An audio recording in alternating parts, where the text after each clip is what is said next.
I walked away from the deal.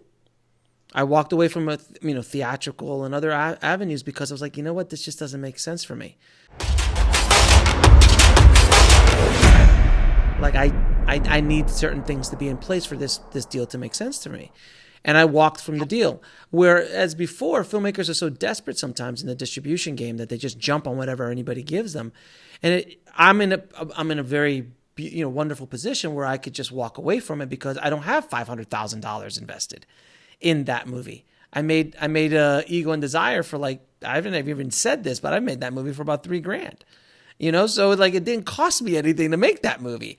So for me, it's a lean project. That's a lean ass project, baby. So I think it was like $3,000 to $4,000 total, including audio post and everything. And, favors, don't forget, and deferred payments and other things like that. But overall, though, out of pocket, like $3,000 or $4,000. So I can just walk away because I was able to keep my overhead so low that I have the power to just, you know what? If I just put it up on IFH TV or I just distribute it myself, I can do that. But I'm working with another distributor and we're going to put it out in other places. But the power to be able to walk away is huge, especially when you're negotiating with somebody. Because I just don't when someone sits down and negotiates with me on something like that, I'll be like, look, dude, this is what I got. And if you don't like it, I'm good, man. It's all good. No hard feelings, but I'm not your normal scenario. Yeah. I'm not an uneducated. Not that guy, man. I'm not that dude. I'm not an uneducated guy who doesn't understand distribution and understand that. Not that this company, by the way, was trying to screw me or anything like that. It's just the deal was not structured in a way that it made sense for me.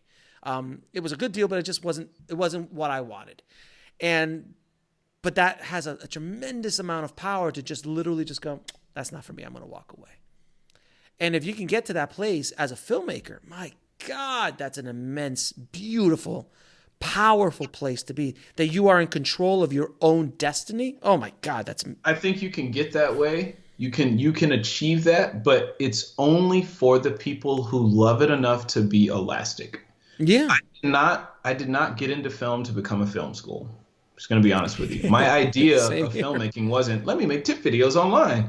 It took me a long time to grow toward that, because my idea is I want to be the next Tarantino. I want to be the next, Of course. I make my film, I make my art, I put it out there for people to enjoy it. That was my idea of a filmmaker, right?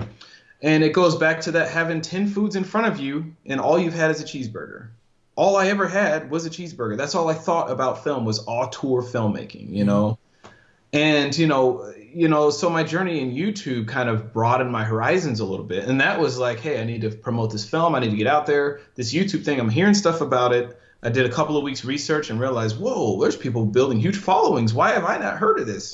Boom, let me just jump in. And I wasn't precious about it at all. I was like, well, I'm going to be going to these film festivals. I'm doing a whole film fest run real soon. If I'm going to start, I have to start now so that I can capture the whole thing from start to finish. And I figured people would jump on the chance to see this is what happens after you make a film. That was my whole pitch. Unbeknownst to me then, that's not even a discoverable thing to start with. But anyways, I just jumped in and I wasn't precious about it. And I didn't think much of it. My whole thing was my film, unsound. This YouTube thing, just a means to an end. But that was the best thing for me because it allowed me to just jump in without thinking too much about it because I cared,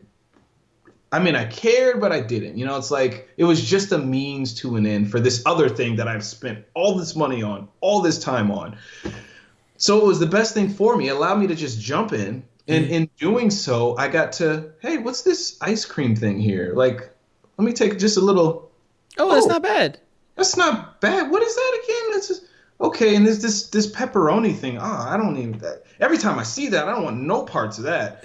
But, there's just a little piece of sauce on the table here. Let me just, it's kind of like this, but let me take so by just jumping in, I got to kind of just bump into these other things. Mm-hmm. And then sooner or later, it's hey, that thing that I thought I would never do that when I see other people doing it, I'm like, why would I do that? That's just, now it's not looking so bad.